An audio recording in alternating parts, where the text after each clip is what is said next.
Buenos días. Buenos días. Carlos del Hoyo, logopeda. Perteneces a la Asociación de Logopedas de Castilla-La Mancha. Y hoy celebramos el Día Internacional de la Logopedia. ¿Por qué celebramos hoy este día? 6 de marzo. Bueno, el Día de la Logopedia empezó en el 2004.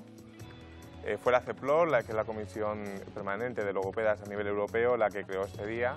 Y desde entonces, pues cada 6 de marzo se lleva celebrando. Leemos en diferentes lugares, Día Europeo, Día Internacional, todos hacen honor al mismo nombre, ¿verdad? Sí. Y sobre todo, lo más importante, a destacar la figura del logopeda. ¿Cuándo debemos de ir a visitar al logopeda?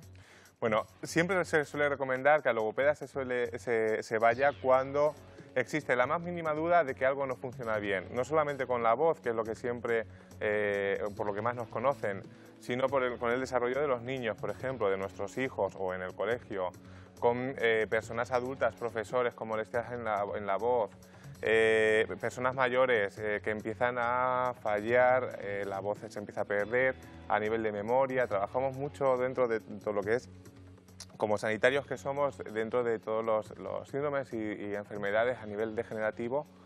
Y siempre bien. Queremos que la gente nos llame 925 28 87 91. Por ejemplo, no solamente se va al logopeda porque tengamos un niño que no pronuncia la R como antiguamente pensábamos, o porque quizás tenga algún problema y tartamudea. Por ejemplo, quizás ustedes tienen un familiar que está afectado por Parkinson y sería muy recomendable que acudiesen al logopeda. ¿Qué mejoraría? Sí, pues en este caso concreto del Parkinson, lo que se suele hacer, el objetivo principal es dotar a la persona de la mayor calidad de vida posible a través de la regeneración y del trabajo de todas las áreas que se hayan perdido, sobre todo a nivel de respiración, puesto que la capacidad respiratoria disminuye. Con el temblor del Parkinson, por ejemplo, la voz se ve resentida, cada vez tiene menos volumen, pueden decir frases más cortas, con menor intensidad, con menor volumen, y todo eso es sobre lo que hay que incidir. También hay muchísimas alteraciones a nivel de alimentación, dificultades para tragar, y todo eso lo tratamos. Visitando al logopeda conseguiríamos incluso que esas personas enfermas, por ejemplo, de Alzheimer, que empieza a tener esa dificultad para tragar, podrían incluso mejorar su capacidad a la hora de ingerir alimentos. Claro, no solamente podría mejorar, sino que además hay una cosa que es muy importante y que se debe insistir, es que se refuerza la seguridad de la propia persona, ¿no? Tiene más seguridad en sí mismo. Y sí que es cierto que hay que hacer, a mí me gustaría recalcar que como logopedas que somos debemos de trabajar dentro de un equipo multidisciplinario, dentro de profesionales sanitarios, y que cuanto antes se empiece a trabajar mejor, que no vayan dejando pasar el tiempo, que vayan perdiendo funciones, porque luego es mucho más difícil volver a retomarlas. ¿Es recomendable hacer ejercicios, por ejemplo, todas las semanas? O sea, tener como nuestra pauta, como tenemos nuestra hoja del gimnasio, nuestra ficha. Siempre en función de donde trabajemos, por ejemplo, pues sí que hay unas pautas que se deben de seguir o no. Nosotros en el centro donde trabajamos, pues se recomiendan siempre de entrada unas pautas, sobre todo de higiene vocal, a todos nuestros pacientes, que son una hidratación correcta, beber más de 2 litros de agua, sobre todo pequeñas dosis de una forma muy continuada, supresión de hábitos tóxicos, tabaco, alcohol y demás. Ahora en invierno las calefacciones, por ejemplo, resecan mucho el ambiente. Resecan mucho. El aire acondicionado también en verano. En verano, todo eso. Entonces, siempre solemos recomendar que las estancias de la casa estén lo más hidratadas posible, lo más humidificadas, bien a través de humidificadores o poniendo sobre la calefacción agua, un vaso de agua, un bote con agua. Carlos, vamos a recibir una llamada. La conoces bien, creo, es Celia Muñoz. Muy buenos días. Hola, buenos días. Directora de la Asociación Caminar de Síndrome de Down de Ciudad Real. Sí. Bueno, tenemos que hablar de lo importante que es para un niño que tiene síndrome de Down que acuda o estar muy pendiente el logopeda de su salud. Sí, bueno, nosotros desde la asociación consideramos que la logopedia es una de las áreas más importantes desde que los niños son muy chiquititos, incluso muchísimo antes de que los niños hablen. Es importante trabajar con ellos todo el aparato que va a intervenir luego en un futuro el lenguaje expresivo y en una correcta masticación, bueno, pues para que la alimentación desde pequeños sea ya satisfactoria y luego de mayores puedan llegar a tener un lenguaje y una comunicación oral, bueno, pues muy buena. ¿Qué beneficios se pueden conseguir a corto plazo y a largo plazo en una persona que tenga esa asistencia diaria o semanal de un logopeda?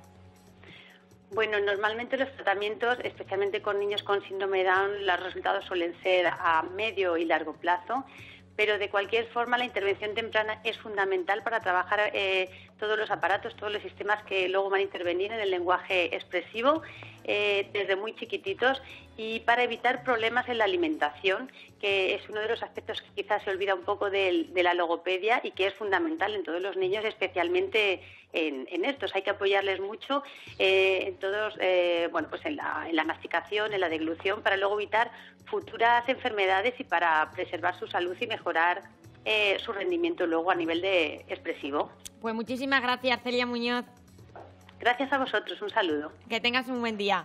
Igualmente, adiós. Es la 1:30 en punto de la mañana. Continuamos en Castilla-La Mancha en el corazón y les recordamos el teléfono 925 28 87 91. Pueden llamarnos y consultarnos. Importante la logopedia, nos decía nuestro profesional, nuestro logopeda Carlos del Hoyo, sobre todo, y también lo apuntaba Celia Muñoz, para la alimentación, ¿verdad? Por eso nos vamos a levantar, porque muchas veces, quizás con unos ejercicios sencillos que ustedes pueden hacer en su casa tranquilamente, ¿verdad?, podemos incluso mejorar nuestra capacidad vocal, ¿verdad? Y también incluso esas personas que quizás tengan algún tipo de enfermedad, como el Parkinson, como el Alzheimer, que están perdiendo esa capacidad para poder hablar. Usted tan alto, ¿verdad?, que parezco... Qué gracioso. Pero bueno, nos entendemos así los dos bien. Entonces decimos que es importante también que ustedes tengan en cuenta que el logopeda puede mejorar incluso su calidad de vida, ¿verdad que sí? Sí, así es. Sobre todo, nosotros hacemos mucho hincapié en que todas estas conductas a nivel de alimentación se empiecen a trabajar cuanto antes mejor, desde niño.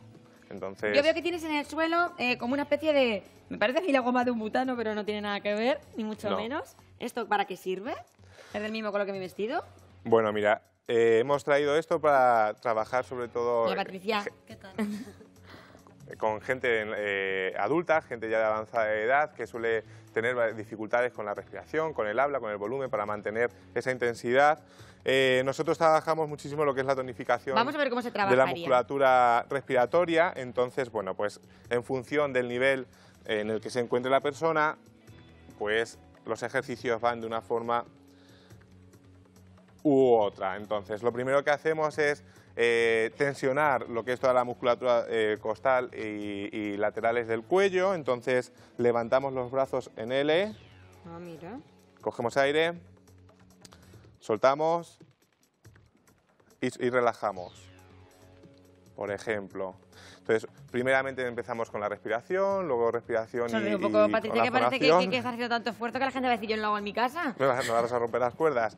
Entonces, por ejemplo, para mejorar la calidad de la voz en personas con Alzheimer, con Parkinson sobre todo. Incluso, por ejemplo, cuando ha habido algún problema vascular, ¿verdad?, un derrame cerebral, esa falta quizás de la dificultad que tienen esos enfermos a la hora de evocar cualquier palabra, de comunicarse. ¿Mejoraríamos con este ejercicio? Con este ejercicio no tanto, porque a nivel de afasias, a nivel de ictus y accidentes cerebrovasculares, lo que ocurre es que la persona está impedida para comunicarse con sus familiares. Pero no quiere decir que no vuelvan a hablar, o sea que... No quiere decir que no vuelvan a hablar. Se podría mejorar con la visita a un logopeda. De hecho, se mejora, es un corte repentino en la comunicación de la persona que poco a poco vuelve a recuperarse. La normalidad. Sí. Entonces, ahora mismo con este ejercicio que estamos haciendo... Entonces, nosotros, por ejemplo, volveríamos otra vez a poner tensión, cogemos aire y empezamos a hacer una R sostenida. Vale, relajamos. Otra vez. Nos pueden llamar ustedes en 925 28 87 91. Sé que están haciendo los ejercicios en su casa, pero pueden hacernos cualquier tipo de consulta, porque no solamente es para hablar, decíamos, incluso para mejorar nuestra capacidad a la hora de ingerir alimentos tan importantes. Claro, y no solamente tratamos el tema de alimentación y el habla y demás, sino también a nivel cognitivo. Llegado a unas edades, pues es cierto que muchas funciones cognitivas se pierden. Entonces, nosotros también lo trabajamos con otros ejercicios, con nuevas tecnologías, ahora con el uso de las tablets y aplicaciones y demás específicas que hay para trabajar todo el tema de demencias y es bastante interesante. Más cositas que tienes ahí. ¿Tienes otra goma? Sí, bueno, tengo otra goma que es para trabajar más o menos otra serie de ejercicios con una intensidad mayor, puesto que la resistencia de esta goma pues es más dura, vaya, y es más... Y podríamos hacer el mismo ejercicio. Entonces, por ejemplo, empezaríamos haciendo esa respiración. Muchos días nos levantamos, nos hemos constipado, quizás nos encontramos con esa garganta que no somos la miel que yo recomendaba esta mañana y necesitamos, vivimos de nuestra voz, por ejemplo, los que nos dedicamos al oficio de comunicar. Pues ¿Qué deberíamos de hacer? Vosotros que dependéis de vuestra voz, lo ideal y lo primordial es una buena hidratación. Una buena hidratación no consiste en beber 2, 3, 4 litros al día, sino beber pequeños sorbitos de agua de una forma muy continuada. La laringe, donde la ubicación de las cuerdas vocales, no es más que un sistema de engranajes, es como un motor. Si el motor le falla aceite... Pero pues, no solamente nosotros que nos dedicamos a comunicar, ustedes también que están en su casa, claro, que por se notan supuesto. esa garganta gritada, esos pequeños sorbitos. Vamos a ver si nuestra amiga Ana, que nos llama de Retoledo, sigue esos consejos. Muy buenos días, Ana. Hola, buenos días. ¿Qué Hola, tal? ¿Cómo buenos días. está? Muy bien. Mira, es que quería preguntarle exactamente qué es lo del tema de la fascia. Hola, Ana, buenos días. Hola. Bueno, pues una afasia, por ejemplo, es cuando a una persona le da un ictus o un infarto cerebral, una isquemia, una hemorragia, y en ese momento hay, a nivel del hemisferio izquierdo, pues hay una alteración y en el área de las áreas del habla, que están en el hemisferio izquierdo, sufren y a consecuencia de ese sufrimiento la comunicación de la persona se pierde con sus familiares. Por ejemplo, Ana, si te parece, vamos a hacer un ejemplo para que usted vea si tiene algún enfermo que ha sufrido ese problema. ¿Qué ejercicio podría hacer? Que lo pueda hacer Patricia. Vamos a poner un caso práctico. Pues en el caso de trabajar el tema de afasias, es muy importante primero definir qué tipo de afasia es. Hay varios tipos de afasias. Y utilizamos mucho materiales visuales. Es decir, intentamos dar a la persona que ha sufrido y que tiene una afasia dar la mayor cantidad de herramientas posibles para evocar esa palabra en el cerebro. Entonces, utilizamos muchísimas imágenes a nivel visual, o sea, sí, muchísimas fotos, lotos y demás. Trabajamos mucho con música, porque hay gente, por ejemplo, que no puede hablar, pero sin embargo sí que puede cantar y sale la letra de la canción con la melodía, ¿vale? Empezamos a trabajar también a nivel de praxias, movimientos de boca, labios y demás, puesto que la mayoría de gente que ha sufrido un ictus suele tener una hemiplegia, tiene paralizado el lado derecho. Pues Ana, espera haber resuelto... Quería preguntar también el tema de la disfasia. La disfasia prácticamente tiene es otro contenido. La disfasia generalmente ahora ya tiene otro nombre, es un trastorno específico del lenguaje, por la propia evolución de la logopedia. Se da es más a nivel infantil, no es tanto en personas adultas, y hay que saber muy bien a la hora de diagnosticar, porque roza el tema de los trastornos generalizados del desarrollo, autismo y todo eso. Generalmente es un trastorno del lenguaje que suele consistir en una ausencia de lenguaje. ¿Pero se cura?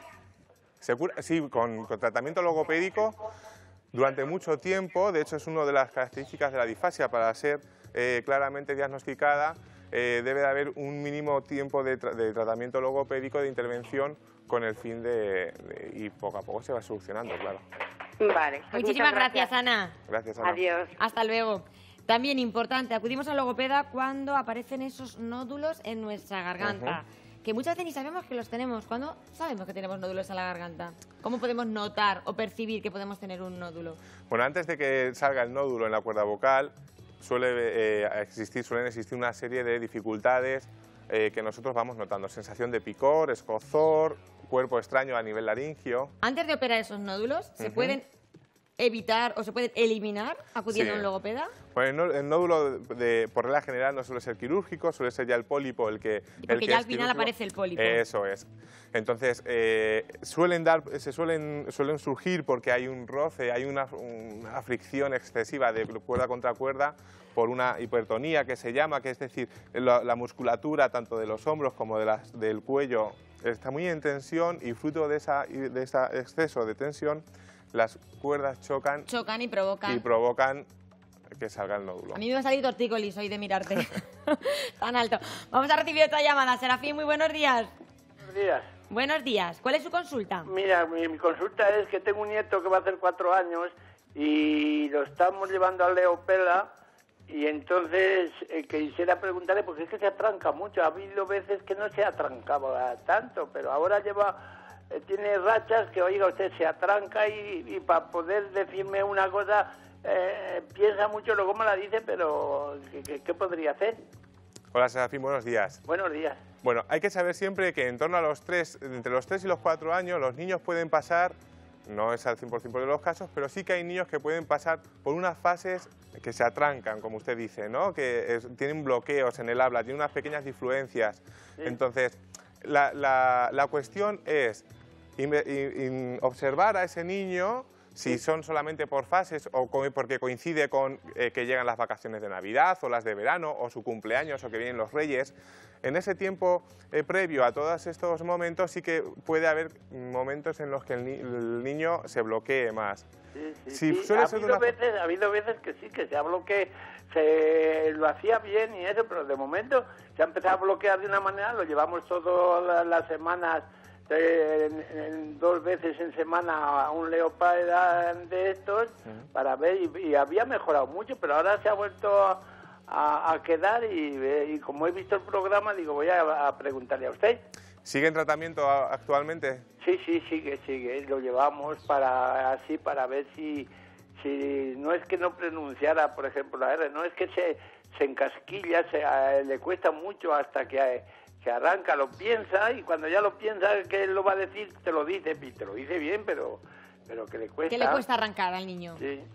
Generalmente en estos casos en los que con el tratamiento logopédico el niño todavía no ha terminado de salir de ese pequeño bache en lo que al lenguaje se refiere, hay que seguir trabajando desde el punto de vista logopédico y hay que atender todos los puntos que se nos escapan, es decir, un niño puede tener unos bloqueos por otras causas exógenas a lo que es el puro tratamiento y guarda cierta relación con el tema psicológico. A lo mejor que tenga alguna cosa que a él le pueda preocupar o le pueda agobiar. Preocupaciones o agobios o miedos o algo en el cole, miedo? Eso es. Pues entonces tampoco estaría mal que trabajaran conjuntamente psicólogos y logopedas, ¿verdad? Claro, de hecho nosotros siempre solemos, y en el tema de las disfemias, de la tartamudez y demás, siempre solemos tirar de psicólogos y demás cuando hay sospechas. Nos preocupa, yo le voy a hacer la pregunta, si le parece a usted, amigo, Serafín, porque muchas veces decimos, en la familia hay tartamudos. No sé si es su caso, en su familia hay tartamudos. Sí, hay uno, el padrino de él es tartamudo. De pequeño también creo que le costó mucho hacer. Y yo, pues francamente, le digo, su padrino se equivocó cuando fue a bautizarlo y se equivocó en rezar el credo. Y quedará tartamudo. Pues es que yo pienso, y esa es la pregunta, ¿esto se hereda? ¿Que tengamos un antecedente en la familia? Hay un porcentaje de tartamudez, de personas con tartamudez que sí que han heredado esta patología del lenguaje, esta dificultad del lenguaje. Pues mi nieto se conoce que su padre, su padrino, no es que tartamudee, cuando se enfada o entonces sí se encasquilla. Normalmente no se le nota, ¿me entiende usted? Pero...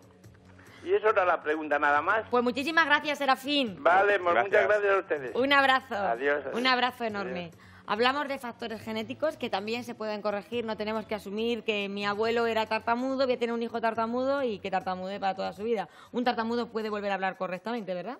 Un tartamudo con una buena técnica y con una buena intervención puede superar las dificultades. Generalmente la persona que tiene esta dificultad, cuanto más mayor se vaya haciendo, es mucho más difícil de erradicarla. Entonces, cuanto más pequeño vaya a la consulta, mejor. Mucho mejor. Nos quedamos también con esos consejos, ejercicios de respiración que ustedes pueden hacer diariamente en su casa. Y sobre todo ese consejo de beber el agua, como hemos dicho, a sorbitos pequeños. A sorbitos pequeños, de una forma muy continuada, y la hidratación ahora que llega, o sea, con las calefacciones y demás, y en verano y con el aire acondicionado, mantener una buena hidratación en casa. Y tener en casa los humidificadores, que vienen muy bien, ¿verdad? Y que permiten que nuestra garganta, porque además, si nuestra garganta no está bien, al final podemos tener también algo más complicado, una faringitis, que todavía complicaría más el problema, ¿verdad que sí? Carlos del Hoyo, felicidades por ese Día Internacional de la Logopedia. Pues muchas gracias. Muchísimas gracias. Muy amable.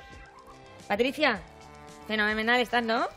Sí. Aquí está agarrada la cuerda, Patricia, tan contenta. Muchísimas gracias a ustedes. Les dejamos con los consejos de nuestro Cuenta Kilómetros diario. Además, también después, las noticias de Castilla-La Mancha a las 2. Disfruten de la televisión de Castilla-La Mancha. Gracias por su compañía.